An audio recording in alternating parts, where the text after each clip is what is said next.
시청자 여러분 안녕하십니까. 저는 김정민입니다. 오늘 뉴스에 있는 윤석열 대통령과 이재명 민주당 대표의 첫 영수회담 소식으로 문을 열겠습니다. 대통령 취임 이후 720일 만에 첫 만남이었습니다. 135분간 이야기를 나눴습니다. 어렵게 협치의 물꼬를 틀 수 있는 장이 마련된 거죠. 여소야대 국면, 윤석열 정권의 변곡점이 될까요?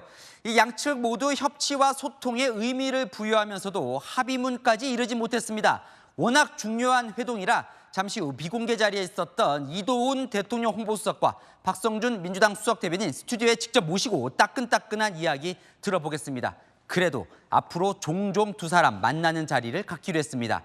김유빈 기자가 첫 회동 소식부터 전해드립니다. 윤석열 대통령이 반가운 얼굴로 이재명 더불어민주당 대표를 맞이합니다. 취임 후 720일 만에 처음 마주한 두 사람, 덕담 인사도 나눕니다. 오랜만입니다. 아이고 감사합니다. 네. 잘 계셨어요? 그럼요. 선거 운동하느라고 아주 고생이 많으셨을 텐데 네. 다 이제 건강 좀 회복하셨습니까? 아직 많이 필요하네요. 고맙습니다. 회의가 시작되자 이 대표는 윤 대통령에게 공개적으로 13가지 요구사항을 나열했고 135분간 이어진 비공개 회담에서 대부분의 의제에 이견을 좁히지 못했습니다. 독대나 합의문은 없었고 브리핑도 각자 이뤄졌습니다. 별도의 합의문은 없습니다. 대통령실과 여당, 야당 간의 정책적 차이가 존재한다. 여기에 대해서도 조금은 이견이 있다는 것도 확인은 했습니다.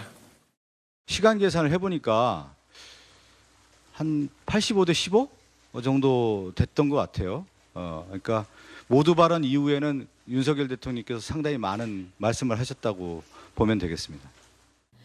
대통령실과 민주당은 첫 회담 성사에 의미를 부여했습니다. 솔직하고 또 허심탄회한 대화를 나눴습니다. 이재명 대표는 초청해 주시고 여러 가지로 배려해 주신 데 대해서 감사하다고 인사했고 대통령은 자주 보자 이렇게 화답을 했습니다. 오늘 영수회담에 대한 소회를 말씀을 좀 듣고 싶었습니다. 그래서 어떠시냐고 했더니 답답하고 아쉬웠다. 소통의 첫 장을 열었다는데 의미를 둬야 되겠다. 윤 대통령과 이 대표는 앞으로도 양자든 여당 지도부와 함께 삼자든 종종 회담의 자리를 만들겠다고 약속했습니다. 채널A 뉴스 김유빈입니다. 이재명 민주당 대표 예고한 대로 할 말은 다 했습니다. 작심한 듯 공개 발언에서 민생회복지원금, 최상병 특검, 대통령 가족 의혹 등 13개 요구사항을 쏟아냈습니다. 하지만 역시나 예정됐듯 이견이 컸습니다. 이세진 기자입니다. 제가 대통령님한테 드릴 말씀 말해가지고 써가지고 왔습니다. 이재명 대표 미리 준비한 A4 용지 10장 분량을 읽어 내려갔습니다. 전국민 민생회복지원금부터 전세사기 특별법 등 13개 의제를 제시했습니다. 전국민 지원금부터 양측의 시각은 엇갈렸습니다. 민생회복지원금은 꼭 수용해 주시기를 부탁드립니다. 대통령은 물가, 금리, 재정 상황 등에 미치는 영향을 종합적으로 고려할 때 지금 상황에서는 어려운 분들을 더 효과적으로 지원하는 방향이 바람직하다고. 윤 대통령이 민생을 협의할 여야정 협의체를 제안한 데 대해선 이 대표는 국회를 활용하면 된다며 완곡하게 거절했습니다. 이태원 특별법에 대해 윤 대통령은 취지에 공감한다며 법리적 문제가 해소되면 반대하지 않겠다고 했지만 민주당은 거부한 것이라고 평가했습니다. 법리적으로 문제가 있을 부분이 있기 때문에 이런 부분은 조금 해소하고 다시 논의를 하면 좋겠다. 무조건 반대하는 것은 아니다. 이런. 사실상 오늘 회담에서 이태원 특별법과 관련돼서는 윤석열 대통령이 거부했다고 좀. 이 대표는 최상병 특검 수용과 가족이라고 언급하며 김건희 여사 특검법도 애둘러 지적했습니다. 국정 운영에 큰 부담이 되고 있는 가족 등 주변 인사들의 여러 의혹들도 정리하고 넘어가시면 좋겠다는 생각. 대통령실 고위 관계자는 관련된 논의는 없었다고 전했습니다. 채널A 뉴스 이세진입니다. 그래도 성과라면 양측 모두 의료개혁의 필요성에 공감했다는 걸 꼽았습니다. 의대 정원을 늘려야 한다는 데 의견을 같이 한 건데요. 하지만 이 누가 키를 쥐고 가느냐를 두고는 역시 온도차가 있었습니다. 안보겸 기자가 이어갑니다. 의대 정원 증원이 불가피하다는데 인식을 같이 했습니다. 이 대표는 의료개혁은 시급한 과제이며 대통령의 정책 방향이 옳다. 민주당도 협력하겠다. 이렇게 말했습니다. 의료개혁의 필요성에 대한 공감하는 부분은 어느 정도 얘기는 있었다고 좀 볼 수가 있을 것 같고요. 윤석열 대통령과 이재명 더불어민주당 대표가 의대 증원을 핵심으로 하는 의료개혁 필요성에 공감했습니다. 윤석열 정부가 추진 중인 의대 증원 자체에 민주당 역시 동의한 건데 양측 모두 이 부분을 회담 성과로 꼽았습니다. 하지만 이 대표는 국회 공론화 특위를 통해서 논의하자고 했습니다. 다행히 정부도 이미 증원 규모에 대해서 유연한 입장을 보이고 있습니다. 우리 민주당이 제안드렸던 국회 공론화 특위에서 여야와 의료계가 함께 논의한다면 좋은 해법이 마련될 것 같습니다. 정부가 구성한 의료개혁 특위가 아닌 민주당이 주도권을 쥐겠다는 걸로 해석됩니다. 의료계는 영수회담 결과에 떨떠름한 반응입니다. 역시 의료 현장을 잘 모르는 비의료인들이 결정을 한 거라고 생각을 합니다. 그분들이 정치 지도자이기는 하지만 의료 현장의 지도자는 아니거든요. 대통령실과 민주당이 의료개혁 필요성에 공감했지만 구체적인 방식에서 간극이 쉽사리 좁혀지지 않을 전망입니다. 채널A 뉴스 안보겸입니다. 네, 정권을 넘어 6년 만에 영수회담이 벌어진 겁니다. 135분 동안 무슨 이야기를 나눴는지 정말 궁금하지요? 그 자리에 있었던 두 사람에게 직접 들어보겠습니다. 먼저 이도훈 대통령 홍보수석 나와 있습니다. 어서 오십시오. 네, 안녕하세요. 네, 1시간 예상이 되어 있었는데 135분이면 2시간 15분 동안 진행이 됐어요. 그런데 합의문이 안 나왔습니다. 나왔으면 더 좋았을 것 같은데요. 꼭 하려면 할 수도 있었지만 네. 합의문을 만드는 것 자체보다는 양쪽에서 그 협치 또는 그 정치 복원의 의지를 갖고 있느냐 네. 이 부분이 더 중요했던 것 같고 네. 특히 그 의료 개혁이라든지 그 의대 증원 그다음에 소통 네. 여야 간의 소통 협치겠죠. 네. 그다음에 여러 가지 민생 문제에 대해서 의견을 일치한 부분은 굉장히 의미가 있었다. 합의문이 나오지 않았지만 네. 합의문을 낸 것만큼은 의미가 있었다. 이렇게 생각합니다. 네, 구체적인 내용은 조금 이따 알아보고요. 자, 처음에요. 이제 시작을 딱 했어요. 그랬더니 이재명 민주당 대표가 꺼내서 16분 동안 13가지 저희가 세워봤더니 요구사항을 했습니다. 이렇게 길게 모두 발언할 거라고 예상하셨어요? 예상했죠. 그래요? 이 대표가 말씀하셨죠. 700일 만에 만났다고 했죠. 네. 700일 만에 만났으니까 얼마나 할 말이 많았겠습니까? 네. 그래서 저희는 다 들어주기로 한 겁니다. 원래 대통령께서 이번 회동은 경청의 그 시간이라고 했기 때문에 네. 제1야당 대표가 하는 얘기를 충분히 들어주는 시간이었다 이렇게 생각합니다. 그런데 비공개 회동 때 민주당은 대통령이 85%를 얘기하고 이재명 민주당 대표는 15%만 얘기했다? 오히려 경청이 아니었다 이런 식으로 얘기를 하던데요. 아니 그거를 시간을 재보지는 않았지만 네. 대통령께서 조금 더 말씀을 많이 하실 수는 있죠. 근데 그거는 이제 모두 발언에서 네. 이재명 대표가 여러 가지 의제를 제안했기 때문에 여기에 대해서 정부와 그 대통령으로서의 입장을 설명을 해줘야 되기 때문에 네. 그 부분이 조금 시간이 걸렸다 이렇게 볼 수 있겠습니다. 자, 이제 이재명 대표는 13가지를 요구했어요. 그러면 반대로 대통령은 여소야대 국면에 이 민주당 대표에게 뭔가 요구한 건 없었습니까? 가장 중요한 거는 이제 협치하자. 네. 그리고 정치 복원하자. 이게 가장 컸고 네. 이번 회동의 가장 큰 정신도 협치와 소통이었고 그리고 조금 구체적으로 얘기하면 이제 의료개혁에 대해서 네. 많은 협조를 구했고 네. 의료개혁에 대해서 이재명 대표가 공감하면서 네. 대통령의 정책이 옳다, 협조하겠다 이렇게 명백하게 발언한 것이 큰 의미가 있다 이렇게 생각합니다. 그러면 지금 의료개혁 말씀하셨으니까 가장 큰 성과로 협력하자. 뭘 협력할 수 있는 거예요, 야당과는? 우선은 이제 야당에서 입법부의 다수당을 차지하고 있기 때문에 네. 법안이 가장 중요하겠죠. 네. 예를 들어서 국립대 병원을 지역 의료의 중추로 만들려면은 국립대 병원 설치법이 필요합니다. 그리고 대통령께서 여러 번 설명했지만 의사들이 어떤 사법 처리로부터의 불안을 해소해 주겠다 이렇게 말씀하셨는데 네. 그거는 의료사고 처리 특례법이 해당이 되는 겁니다. 이런 입법적인 부분에서 야당의 협조를 기대합니다. 그러면 2,000명, 의대 증원 2,000명과 관련해서도 민주당과 뭔가 협의할 사항이 있습니까? 2,000명이고 이제 국립대에서는 조금 그 실제 그렇죠. 정원 배정은 낮춰서 대체로 한 1,500명 정도가 지금 이제 보도가 되고 있습니다만 이재명 대표가 그런 상황에 있어서 잘 알고 거기에 대해서도 대체로 공감하는 뜻을 표시했습니다. 그래요. 자, 민주당은요. 아까 이재명 대표는 거부권 행사에 유감을 표명해 달라. 그리고 국회 결정을 존중하겠다고 약속을 해달라 이런 요구를 했던데 혹시 비공개 때 거기에 대한 답을 주셨습니까? 그 문제가 뭐 비공개 회의에서 나오지는 않았고 다만 이제 이태원 특별법과 관련해서는 꽤 긴 시간 그 대통령의 설명이 있었습니다.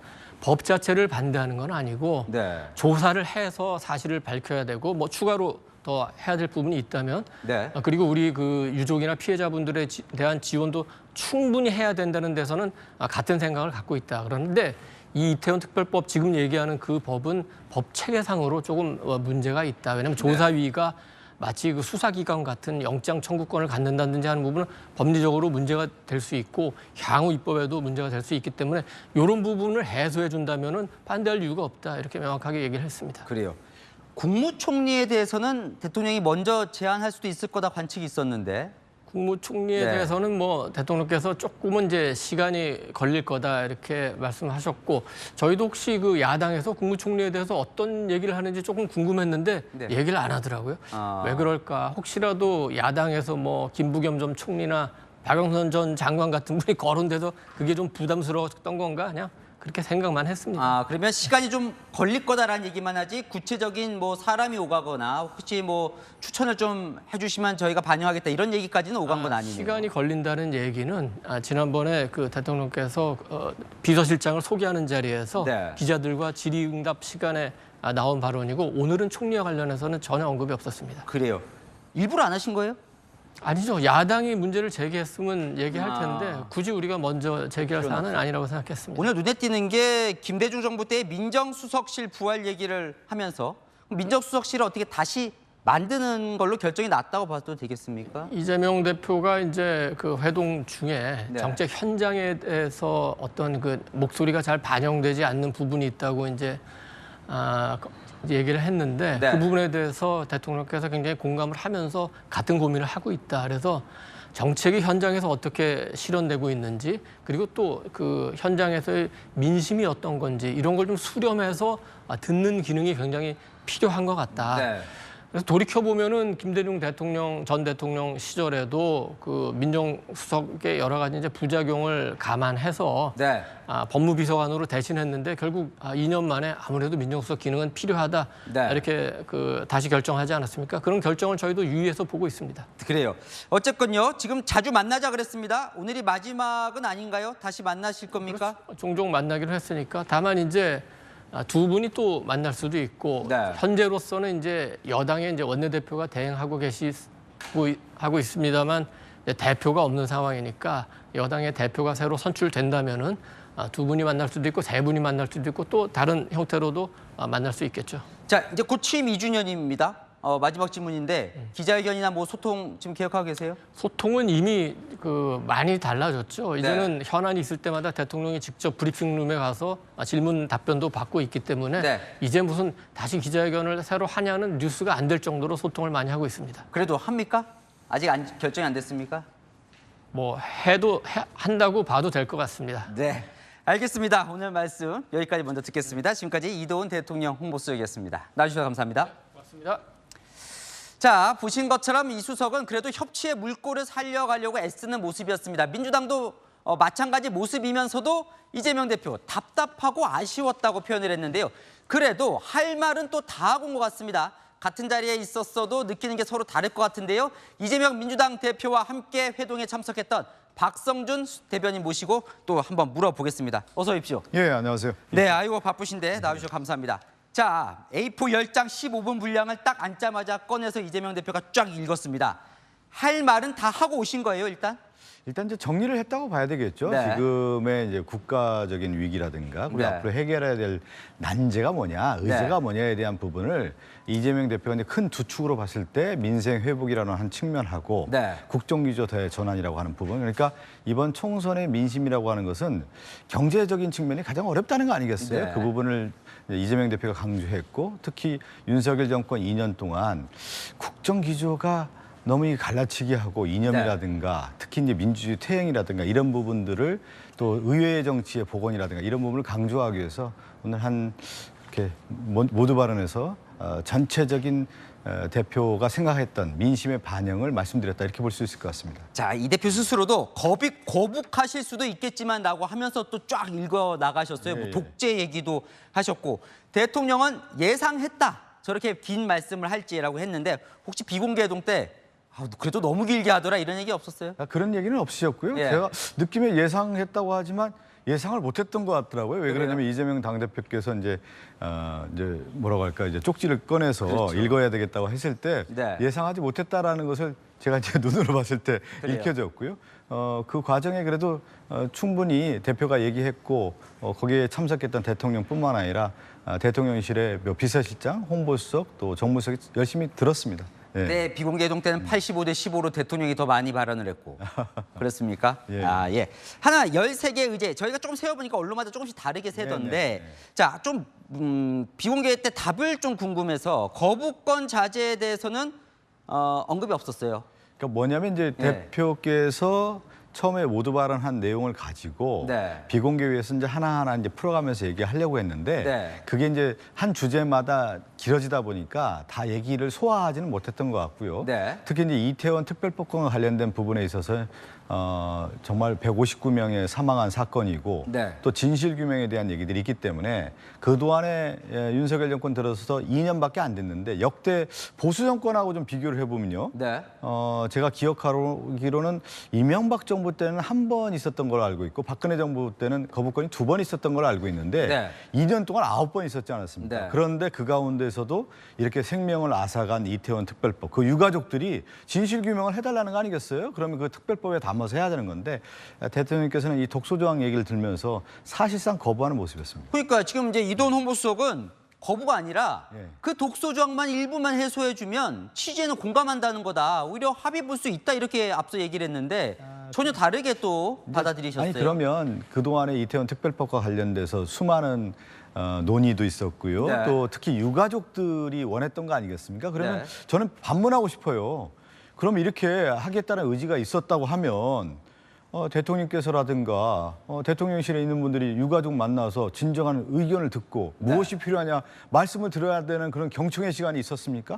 그런 것을 봤을 때 저는 이태원 특별법과 관련된 부분에 대한 진정성은 없었다 이렇게 볼 수 있는 근데 조금 협의를 할 수 있는 거 아닙니까? 대통령이 좀 여지를 열어놨으니까. 그러면 이제 추후의 여지가 있는데 가장 중요한 핵심은 유가족들의 한을 풀고 진실 규명에 있다라고 보기 때문에 아마 진상조사위원회에 대한 조항이 들어간 것으로 알고 있는데 유가족들은 진상조사위원회가 없다고 하면 사실상 이것이 그냥 예를 들면 보상에만 그칠 거라는 거예요. 선 진상규명 후 보상이라고 하는 부분이 있는 건데 가장 중요한 핵심을 놓치고 있는 거 아니냐. 그렇기 때문에 저희는 이태원 특별법과 관련된 부분은 사실상 거부라고 본 것이죠. 그러면요. 뭔가 어쨌든 만났으니까 그래도 좀 공통점으로 뭔가 하나를 좀 만들면 어떨까 해서 제가 말씀드리는 건데 의료개혁 부분은 필요성을 공감을 하셨어요. 그죠? 이재명 대표도. 그 부분은 맞는 거죠.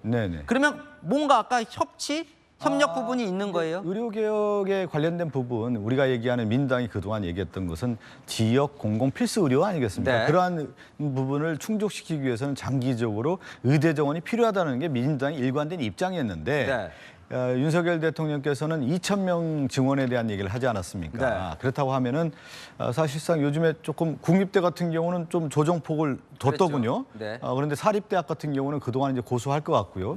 그렇다고 하면 의대 정원 증원에 대해서는 사실상 필요성을 느낀다고 하면은 이걸 좀 더 구체적인 안에 대해서는 오늘 얘기하기는 어렵지 않겠습니까? 그렇다고 하면은 민주당 입장에서는 의료개혁, 의대 정원 이와 관련돼서 국회에서는 어떤 공론화위원회를 통해서 실질적으로 특위를 구성해서 만들어서 산출문을 내는 게 어떻겠냐 이런 의견이 있었던 그럼 그 부분은 조금 더 협의할 수 있는 대목이 있네요. 그런 부분이 있는 거죠. 왜 그러냐면 방향성에 대해서 의료개혁에 관련된 의대 정원이라고 하는 부분 민주당이 그동안 얘기했던 필수 공공 의료와 같은 경우는 같은 맥락이기 때문에 그런 방향은 같더라도 이제 방법론에서는 그것을 어떻게 할 거냐에 대해서는 좀 특위 구성 이런 것들을 얘기한 것이죠. 근데 아까 국무총리 이도훈 홍보수석은 혹시나 야당이 얘기하지 않을까 했는데 왜 아무 얘기도 안 하셨어요? 저는 이도훈 홍보수석 얘기 듣고 깜짝 놀랐는데 국무총리 인선을 야당이 제안합니까? 혹시라도. 혹시가 아니죠. 네. 대통령제에서 인사권이 누구에게 있습니까? 대통령이 있고 대통령이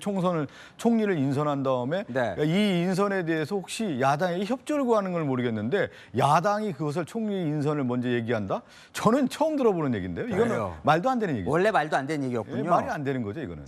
그리고요. 인사로서 책임을 지는 게 대통령제 아니겠습니까? 이거 하나요. 대통령이 여야정 민생협의체 구성을 제안했는데 네네. 민주당에서 국회에 공간이 마련돼 있다. 네네. 이거 그냥 그래도 여야정 민생협의체 하나 만들면 좋은 거 아닌가요? 아니 저는 이제 이번에 이제 윤석열 정권에서 가장 큰 민생 회복 지원금 같은 경우도 그렇고 민생 조치와 관련해서 그동안에 여야에서 충분히 이제 논의들이 있었지 않았습니까? 그 공간이 사실은 뭐가 있었냐면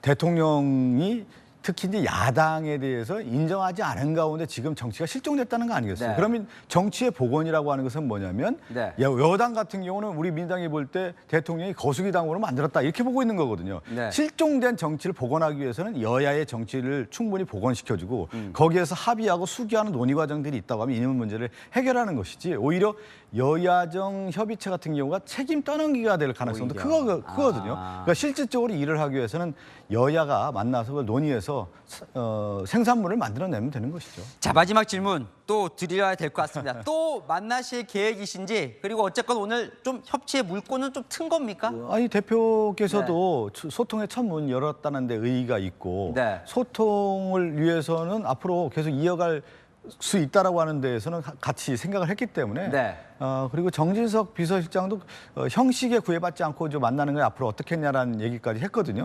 그것이 어떤 형태인지 모르겠지만 앞으로 이제 소통은 이어가겠다라는 것도 이재명 대표의 생각이기 때문에 앞으로 좀 지켜봐 주시기 바라겠습니다. 네, 좀 좋은. 다만 좀 얘기한다고 하면 오늘 조금 아쉬운 건 뭐냐면 이런 만남의 자리가 그냥 단순한 만남이 아니라 우리가 얘기하는 실행의 자리, 답을 하는 자리가 돼야 되는 거거든요. 좀 더 다음에 만난다면 구체적인 현안을 가지고 어떻게 할 건가에 대한 논의의 자리가 돼야 된다고 봅니다. 다음에 좀 그런 자리가 되면 좋겠네요. 잘 들었습니다. 네, 오늘 나와주셔서 감사합니다. 네, 감사합니다. 네, 민주당 박성준 수석 대변인과 이야기 나눠봤습니다. 네, 국민의힘 새 비상대책위원장에 당의 원로인 황우여 상임고문이 지명됐습니다. 수도권 출신의 당대표를 지낸 풍부한 정치 경험을 높이 샀다는데요. 야당은 혁신과는 거리가 먼 인사라는 반응입니다. 홍지은 기자입니다. 국민의힘 새 비상대책위원장에 당대표 출신의 77세 원로 황우여 상임고문이 지명됐습니다. 덕망과 인품을 갖추신 분입니다. 공정하게 또 전당대를 관리할 수 있는 분으로 15대부터 5선 국회의원을 지낸 황 고문은 박근혜 정부 교육부 장관과 새누리당 대표를 지냈습니다. 한 국민의힘 관계자는 수도권인 인천 지역구 출신이고 전당대회 관리위원장을 해본 경험도 고려됐다고 설명했습니다. 당내에서는 관리형 비대위에 맞는 무난한 인사라는 평가가 많습니다. 거의 만장일치로 했어요. 정치 경험이 많으시고 하시니까 잘 이끌어 주시지 않을까 이렇게 생각합니다. 황 고문은 차기 전당대회 규칙을 정하게 되는데 당원 투표 100%로 뽑던 방식에서 일반 여론조사를 함께 넣는 방식이 유력하게 검토되고 있습니다. 당원 100% 이렇게 가서는 당의 변화를 보여주지 못하지 않습니까? 당심 50, 민심 50까지도 우리는 검토해봐야 된다. 황 고문은 채널A와 통화에서 보수 가치에 충실하면서도 국민이 원하는 쇄신을 외면하지 않겠다며 공정하게 전당대회를 준비할 것이라고 했습니다. 황 고문은 이번 주 비대위원장 임명 절차가 마무리되는 대로 비대위 구성에 착수할 예정입니다. 채널A 뉴스 홍지은입니다. 총선 전까지 원외 모임이었던 민주당 친명 조직 더민주 전국혁신회의. 이번 총선에서 일부 의원 포함해서 당선인 31명이 배출됐죠. 당내 최대 개파가 될 거라는 말까지 나오는데요. 오늘 첫 모임에서는 이재명 대선을 외쳤습니다. 국회의장 후보들까지 총출동했습니다. 정현주 기자입니다. 22대 국회에서 31명의 당선인을 낸 원외 강성 친명 모임인 더민주 전국혁신회의. 총선 후 첫 모임을 갖고 새 과시에 나섰습니다. 국민주권 다음 계획은 이재명 대표 대권 지원이라는 점을 분명히 했습니다. 다음 대선에서 이재명 시대를 열자 이런 취지로 더민주혁신회의가 출범을 했었는데 행정 권력으로 나아가야 대장동 변호사로 불리는 김기표, 김동아, 박균택 당선인과 막말 논란 양문석, 김준혁 당선인도 참석했습니다. 원내 최대 개파로 전망되는 만큼 의장 후보들이 총출동해 강성 발언을 쏟아냈습니다. 탄핵소추안이 200석인데 180석으로 낮춰서 혁신 국회의장은 대단히 중요하고 국회의장은 국회의 사회자가 아니다. 한 번도 당의 입장에서 전 벗어난 적이 없었습니다. 원내대표 단독 입후보안 박찬대 의원도 참석해 모임을 추켜 세웠습니다. 더민주 전국 혁신회의가 바로 깨어있는 시민의 조직된 힘의 최후의 결정체 아닌가. 혁신회의는 조만간 차기 국회의장 자격에 대한 입장을 내는 등 영향력을 키운다는 방침입니다. 채널A 뉴스 정현주입니다.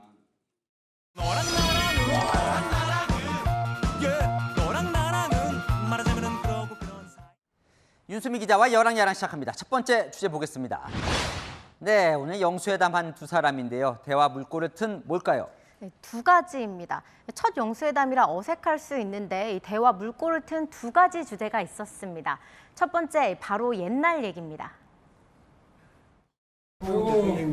오랜만입니다. 아이고 감사합니다.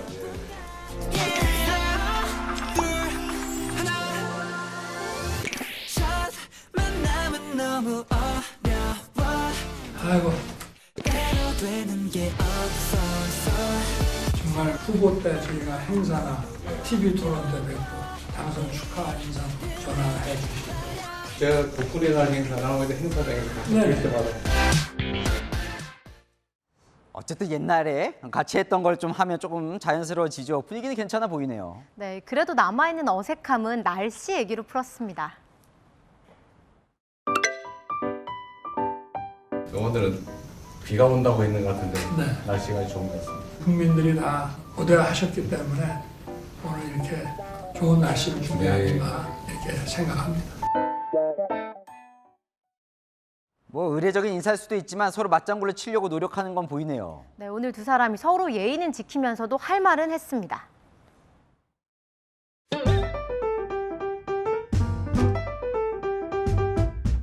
제가 원래 대통령 말씀을 좀 먼저 듣고 네. 제가 말씀 좀 드릴까요? 아닙니다. 오늘 저 손님 말씀을 먼저 들어야죠. 오늘 드리는 말씀이 거북하실 수 있을 텐데 일방적인 말씀인데 긴 시간 들어주셔서 고맙습니다.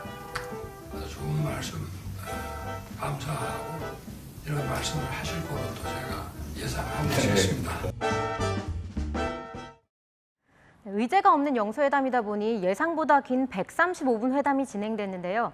대통령이 직접 결과 브리핑을 할 수 있다는 관측도 나왔지만 실제 브리핑은 홍보수석이 했고 민주당에서는 이 대표를 제외한 배석자들이 합동으로 진행했습니다. 네, 다음 주제 보겠습니다. 자, 두 후보자 윤상현 의원이 승리한 인천인데 뭐 선거 무효는 또 뭘까요? 네, 패배한 민주당 남영희 후보가 오늘 선거 무효 소송을 제기했는데요. 네, 선관위가 투표 관리함을 제대로 못했다는 이유입니다. 두 사람 표 차이 1025표였죠. 절차상 오류, 명백한 공직선거법 위반, 그런 법적 위반 사항들이 있는데요. 선거 불복, 뭐 이런 내용과 조금 다른 차원입니다. 지금 절차상의 오류들이 드러나고 있습니다. 오호, 절차상의 오류가 있었다. 무슨 일이 있었던 거예요? 네, 4월 10일 총선 개표 날로 돌아가 보겠습니다.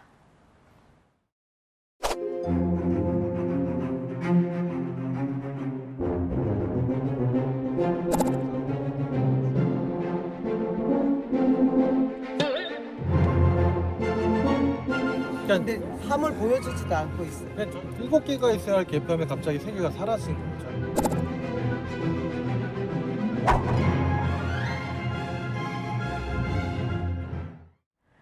투표 참관인들이 사전투표함 7개 가운데 4개 개표만 확인해서 추가로 3개를 보여달라고 했는데 이 과정이 오래 걸린 거죠. 개표 결과가 그때 늦게 나왔던 기억이 나는데 그런데 그 당시에는 승복을 했다면서요. 근데 왜 다시 무효 소송을 낸 거예요? 네, 선거 불복이 아니라 선거 오류를 바로잡기 위한 소송이라는 게 남 후보 주장입니다. 그런데 선거 소송 건수 점점 늘고 있습니다. 20대 총선 때까지는 10건 내외였는데요. 4년 전 21대 총선부터 확 늘어서 126건이었습니다. 나머지는 다 받아들여지지 않았는데요. 나무보를 시작으로 이번 총선도 선거 무효 소송이 쏟아질 것으로 보입니다. 네, 하나 더 보겠습니다. 자, 국회는 범맥경화는 또 뭡니까? 어려운 말인데. 네, 국회 법사위에서 벌어지는 행태를 동맥경화에 비유한 건데요. 이 혈관이 점차 좁아져서 혈류의 흐름을 막는 동맥경화처럼 국회 법사위가 법안 통과를 막고 있다는 겁니다. 법사위의 자구심사 권한을 악용한 범맥경화, 이 문제가 이번 22대 국회에서는 재발되지 않도록 해야 됩니다. 법안을 게이트 키핑하면서 초국회처럼 행동하는 것 바람직하지 않습니다. 국회 법사위는 다른 상임위의 법안을 심사해 본회의로 보내기 때문에 상황 상임위로 불리죠. 뭔가 이 대표가 이 범맥경화를 해소하기 위한 뭔가 조치를 할 것처럼 오늘 얘기를 하던데요. 네. 네, 지금 국민의힘에서 법사위원장을 하고 있잖아요. 민주당은 핵심 법안들이 국민의힘 법사위원장 때문에 꽉 막혔다고 주장하고 있는데요. 국민의힘 범맥경화를 초래한 건 민주당의 묻지마 입법 폭주 때문이라고 반발했습니다. 민주당이 법사위 때리면서 22대 국회 법사위원장 가져오려고 명분을 쌓고 있다는 해석도 나오는데요. 위원장을 어느 당이 맡느냐보다 중요한 건 각 상임위 법안 심사 단계부터 여야가 충분히 논의하는 거 아닐까요? 네, 지금까지 열한야랑이었습니다. 김건희 여사에게 명품백을 건네고 장면을 촬영해 올린 사람 최재형 목사. 이 스토킹 혐의 고발건에 대해서 경찰이 수사 필요성이 있다고 밝혔습니다. 다만 김 여사를 직접 조사할지는 아직 정해지지 않았다고 합니다. 서창호 기자입니다. 지난해 11월 한 유튜브 매체는 김건희 여사가 최재형 목사로부터 명품 가방을 받았다는 영상을 올렸습니다. 최 목사가 김 여사를 만난 자리에서 가방을 건넨 장면을 몰래 찍은 겁니다.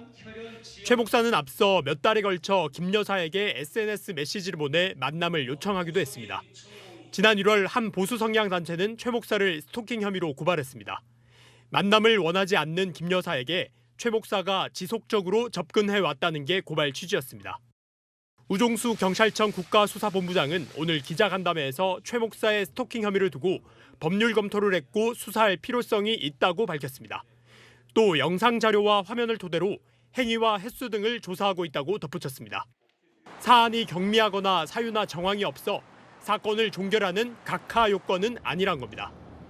다만 김 여사를 조사할지에 대해선 아직 그 단계가 아니다라며 확답을 피했습니다. 스토킹 범죄가 인정되려면 상대방의 의사에 반했는지 불안감을 받았는지 등을 따져야 해서 김 여사 조사가 필요합니다. 하지만 최 목사는 채널A에 김 여사 스토킹 건은 실제 혐의가 적용 가능하지 않다며 객관적이지 않은 경찰이 정권과 결탁해 무리하게 수사에 착수한 것이라고 입장을 밝혔습니다. 채널A 뉴스 서창호입니다. 네, 하이브와 민희진 어두어 대표의 갈등이 격화되고 있습니다. 경영권 탈취 시도를 이유로 민희진 대표를 교체하려고 하이브는 어두어의 이사회 소집을 요구했지만 민 대표가 거부한 겁니다. 하이브는 임시 주주총회를 여는 반격을 준비하고 있는데요. 이현용 기자입니다. 민희진 어두어 대표가 오늘 하이브 측에 내일자로 요청한 이사회 소집을 하지 않겠다고 답했습니다. 하이브는 지난주 민 대표가 경영권 탈취 의혹이 있다며 감사에 나섰고 그 결과 대표 경질을 위해 어두어의 이사회 소집을 요구했었습니다. 이사회 소집 거부 이유는 대표 교체를 위한 하이브의 요구 자체가 위법이고 감사가 이사회를 소집하는 것도 권한받기란 겁니다. 현재 어두어 이사회의 표결권은 민희진 대표 측이 장악하고 있습니다. 하이브 측은 이사회 소집을 요구한 감사 1명뿐으로 의결권은 없습니다. 이 같은 사태를 예견한 하이브는 주주총회를 통해 민 대표 해임에 나섭니다. 어두어 지분 80%를 소유한 하이브는 지난주 법원에 임시주총 소집 허가 신청을 접수해 놓았습니다. 이사회 개최 거부를 통해 순순히 물러설 뜻이 없음을 보여준 민희진 대표는 법적 대응을 준비 중입니다. 왜 우리가 하이브 때문에 손해를 봐야 돼? 저는 이것 때문에도 되게 손해배상 청구하고 싶거든요. 어두어 입장에서 하이브에. 우리 업무 방해했잖아요. 자신이 이른바 주술 경영을 했다고 주장한 하이브를 고소하는 한편 뉴진스의 복귀가 지장받은 데 대한 손해배상 청구도 예고했습니다. 채널A 뉴스 이현용입니다. 주민센터에서 이사비를 달라며 난동을 부리던 50대여서 급기야 공무원을 폭행한 혐의로 경찰 수사를 받게 됐습니다. 악성 민원에 대비하려고 공무원이 몸에 차는 바디캠이 지급됐지만 무용지물이었습니다. 최다한 기자입니다. 서울 강서구의 한 주민센터. 여성이 고래고래 소리 지릅니다.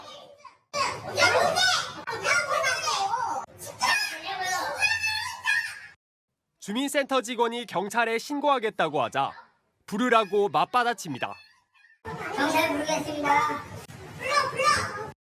지난 12일 오전 11시쯤 주민센터 민원실에서 50대 여성이 공무원을 폭행하고 난동 부린다는 신고를 받고 경찰이 출동했습니다.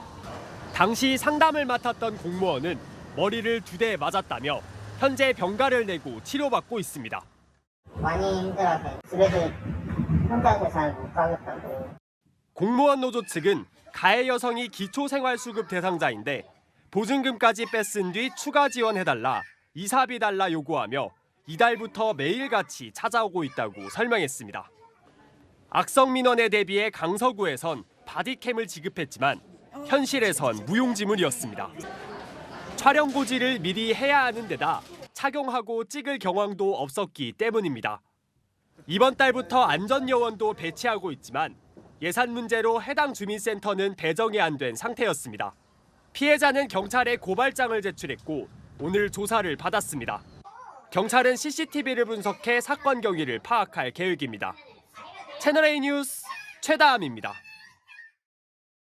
차문이 제대로 안 잠긴 차량만 노려서 털어온 40대 남성이 붙잡혔습니다. 차량 절도로 구속됐다가 출소한 지 2달 만입니다. 사이드미러가 안 접힌 차량들이 표적이 됐습니다. 김대욱 기자입니다. 늦은 밤, 모자를 눌러 쓴 한 남성이 주위를 둘러보더니 주차장에 주차된 승용차 문을 열고 안을 뒤지기 시작합니다. 이어 바로 옆에 주차된 차량들의 문 손잡이도 연이어 당겨보고는 발길을 옮깁니다. 이 40대 남성은 지난달부터 이달 중순까지 청주 청원구 일대 주차된 차량 20여 대에서 200여만 원 상당의 금품을 훔쳤습니다. 차문을 잠그면 자동으로 접히는 사이드미러가 그대로 펼쳐져 있는 차량을 범행 대상으로 삼았습니다. 시간대는 밤 12시 이후고요. 그냥 이제 주택가를 다니는 거예요. 백미러가 접히지 않은 차만 문을 잡아당기고 다녔어요. 지난달 초에는 차량에서 절도하다 들키자 차주를 밀치고 달아난 혐의도 받고 있습니다. 올 초 차량 절도 혐의로 구속된 채 재판을 받다가 집행유예를 선고받고 출소한 지 2달 만에 또다시 범행을 저질렀습니다. 연이은 절도 행각은 CCTV 분석을 통해 동선을 파악한 경찰이 숨어있던 모텔에 들이닥치며 끝을 맺었습니다. 경찰은 남성을 구속하고 검찰에 송치했습니다. 채널A 뉴스 김대욱입니다. 집에서 키우는 개 짖는 소리로 시작된 이웃 간의 말싸움이 흉기 난동으로 번졌습니다. 흉기로 협박한 30대 남성은 경찰이 출동하자 자신이 든 거는 나무젓가락이었다고 주장했지만 이웃집 문 앞에는 CCTV가 달려 있었습니다. 신선미 기자입니다. 현관문을 나서 이웃집 앞에 멈춘 남성. 인기척을 느낀 이웃이 문을 열자마자 손을 높이 들어 무언가 휘두를 듯이 행동합니다. 놀란 이웃이 바로 문을 닫는데 남성은 한참을 서성이다 다시 집으로 돌아갑니다. 잠시 뒤 이웃집 신고로 출동한 경찰관이 흉기로 위협했는지 묻자 발뺌하는 남성.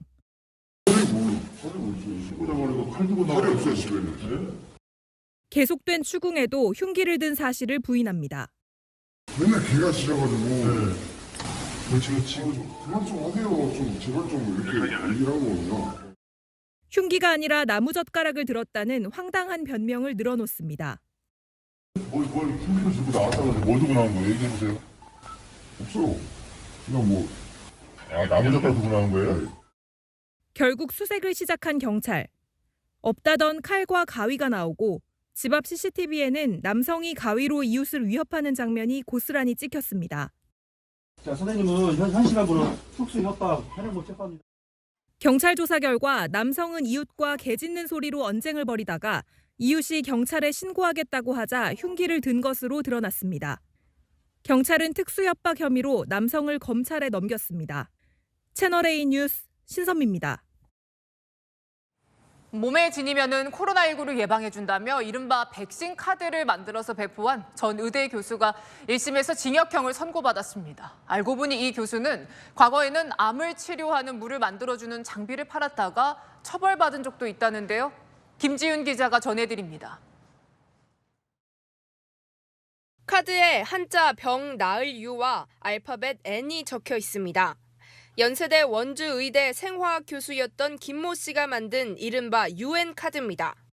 김 씨는 몸에 지니고 다니면 코로나19 예방과 치료에 효과가 있다고 홍보했고 지난 2020년 출간한 저서에 부록으로 끼워 판매했습니다.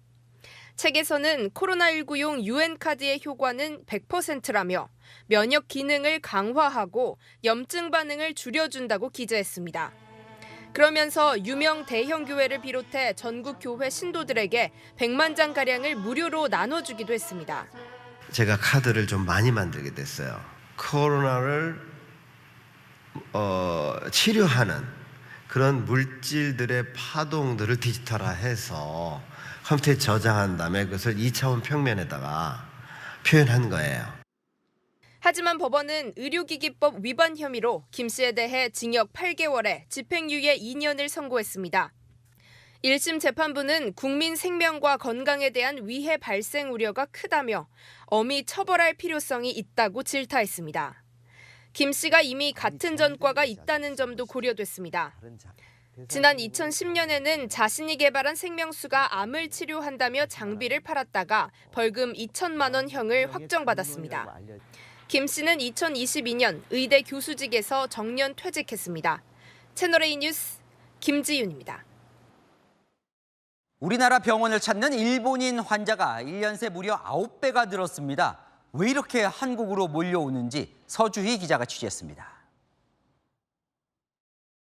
서울 강남의 한 성형외과. 피부 미용 시술을 받으러 온 외국인들로 북적입니다. 병원 한켠엔 진료비에 자동 청구됐던 부가세를 환급해주는 키오스크도 있습니다. 진료를 마친 외국인 환자가 여권과 진료비 영수증을 키오스크에 찍으면 부가세를 현금으로 되돌려줍니다. 지난해 외국인 환자 6만 명이 이 병원을 찾았는데 그중 30%가 일본인이었습니다. 한국だと1万2000円ぐらいだけど日本だと6万円しました。もうみんな韓国ドラマとかアイドル見て同じ店に行きたかったりとかでみんな来てます。韓国旅行も好きだし、こっちで利用するのが安いので、はい、多分施術の症例とかも多いしと思うし、皆さん慣れてるから安心感があるので韓国の方が。 지난해 우리나라를 방문한 외국인 환자는 60만 명. 역대 최대치를 기록한 가운데 일본인이 18만 7천여 명으로 가장 많았습니다. 1년 새 9배 는 수치입니다. 일본인 환자 10명 중 8명은 피부과, 성형외과 진료를 받았습니다. K-팝 아이돌을 보고 한국 미용에 대한 관심이 높아진 데다 경험 많은 의료진이 일본보다 절반도 안 되는 비용으로 시술해주는 게 경쟁력입니다. 예전에는 미용 수술을 받으러 일본에 가는, 이제는 반대로 한국으로 미용을 찾으러 오시는 분들이 훨씬 많아지셨고요. 관광, 비용까지를 다 빼고도 한국에 시술 받으시는 게 더 싸다고. 정부도 외국인 환자 유치를 위해 의료 방문 비자 간소화와 수술 전후 비대면 상담 확대 등을 추진 중입니다. 채널A 뉴스 서주입니다.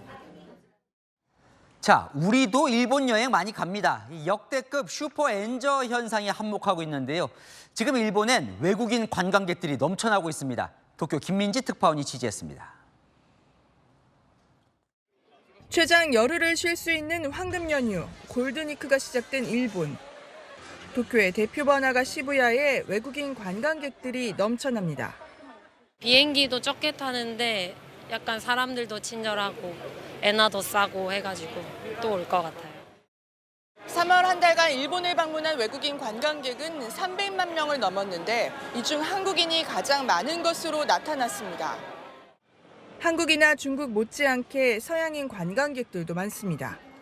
도쿄까지 비행 시간만 10시간 가까이 걸리지만 물가가 싼 덕분에 기꺼이 올 수 있었다고 말합니다. So I came to Japan to visit and also buy things to because the yen is so cheap now. I buy whiskies. 이들에게 물가가 싼 이유는 일본 엔화 가치가 떨어지고 있기 때문입니다. 오늘 오전 엔달러 환율은 1달러당 160엔을 돌파해 34년 만에 가장 높게 나타났습니다. 오후엔 155엔대 전후로 다소 떨어졌는데 일본은행의 환율 개입 가능성이 제기됐습니다.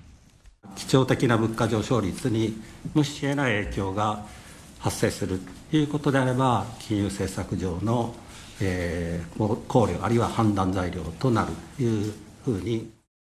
엔화 가치는 미국과 일본의 큰 금리 격차로 계속 하락했는데 특히 지난주 일본은행이 기준금리를 동결하면서 엔달러 환율이 급등한 겁니다. 일본 정부는 외국인 관광객 급증으로 올해 처음 연간 3천만 명 돌파를 예상하고 있습니다. 하지만 일본인들은 슈퍼 엔저 현상이 물가 상승으로 이어질지 우려하고 있습니다. 도쿄에서 채널A 뉴스 김민지입니다. 요즘 국산 오징어가 싹 사라졌습니다. 온난화로 더 이상 오징어가 잡히지 않기 때문인데요.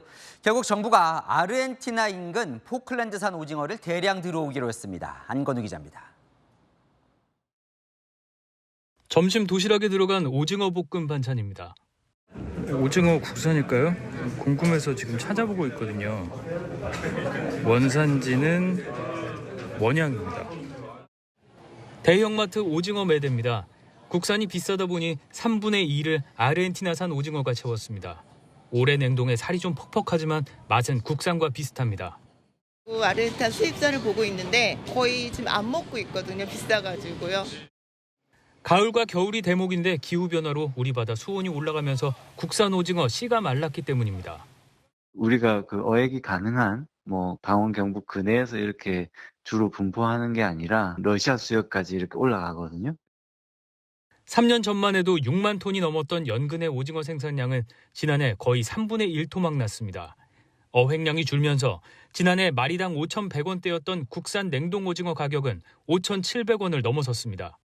원양산도 가격이 올랐지만 국산보다 30% 가까이 저렴합니다.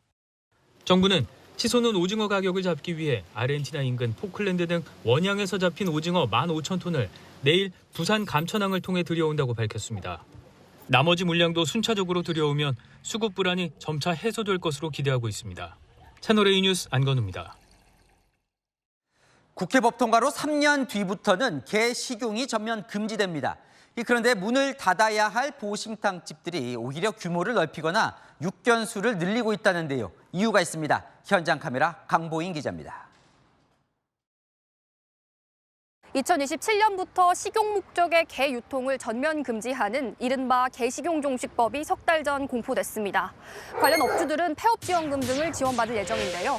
어떤 상황인지 현장으로 가보겠습니다.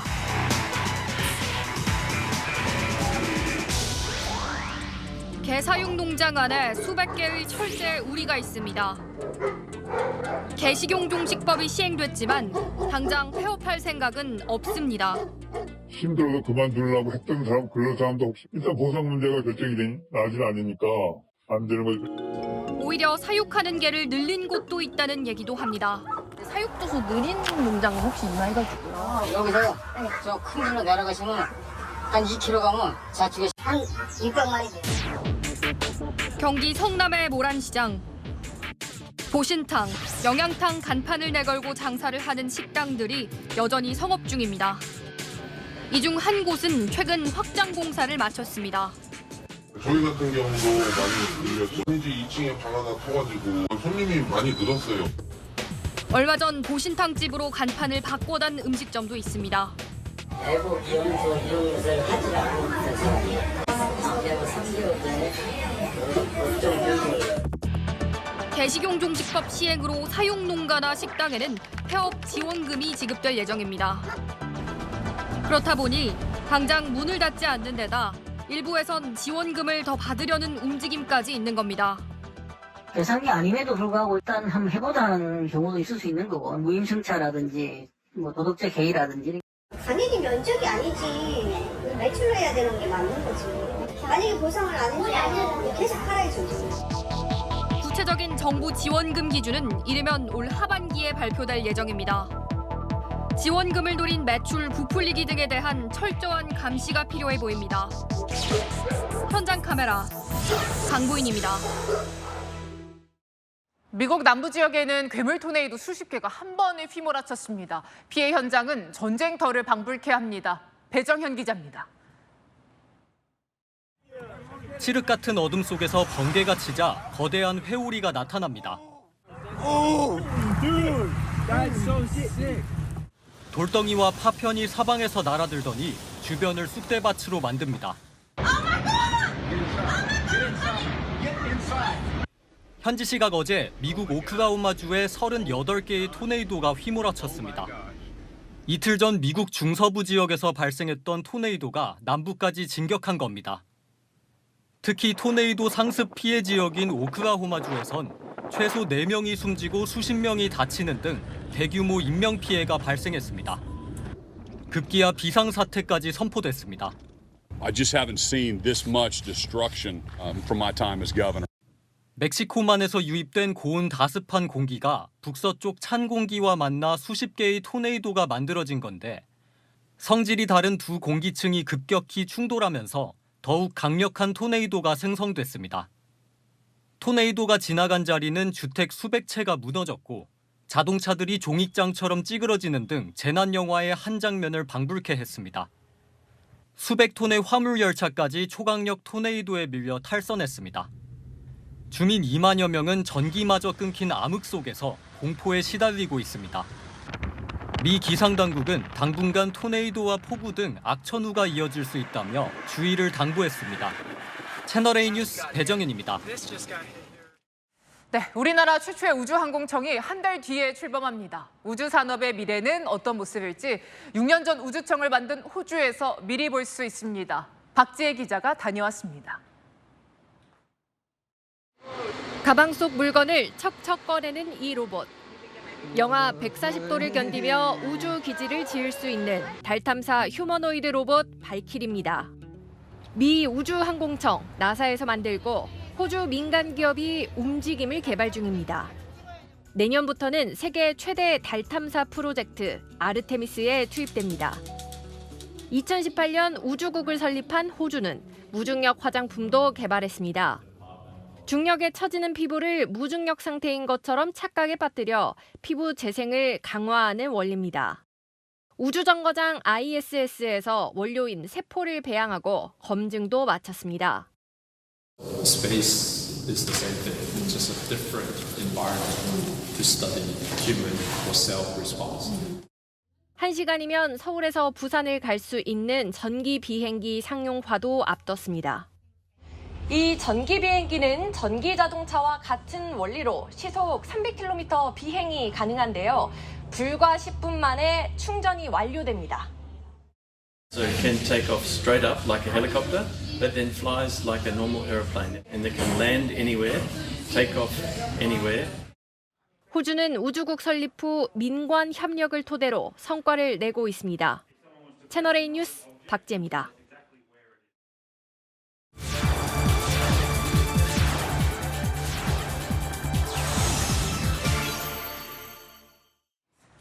네, 파리 샹젤리제 거리, 프랑스의 전통과 문화를 상징하던 노포들이 사라지고 글로벌 브랜드 매장들로 채워지고 있습니다. 세계를 가다 파리 조은아 특파원입니다. 파리 중심부 개선문에서 콩코르드 광장까지 약 2km의 직선 도로로 이어진 샹젤리제 거리.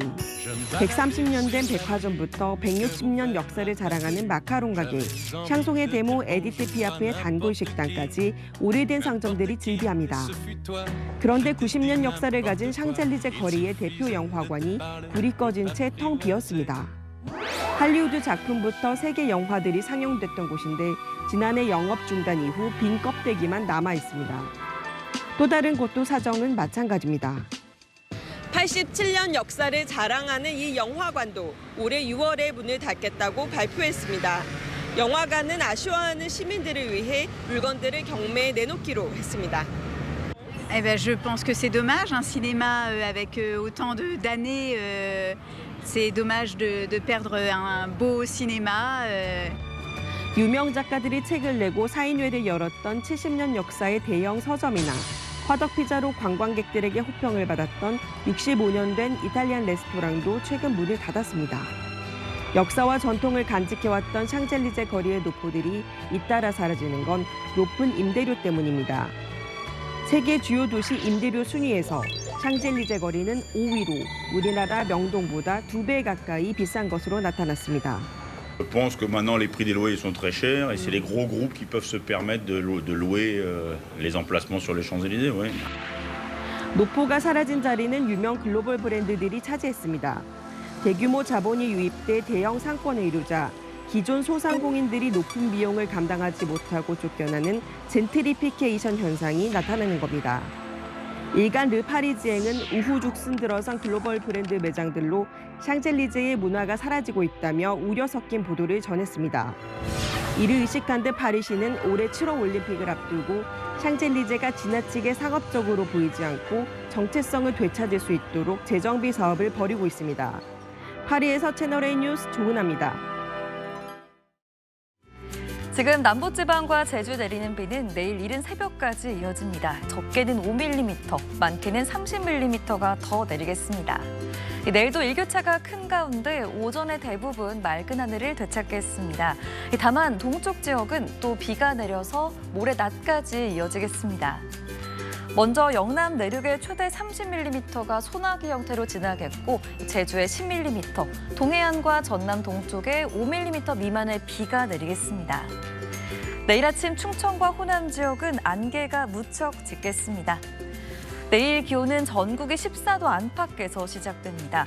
오늘보다 3도 정도 낮겠고요.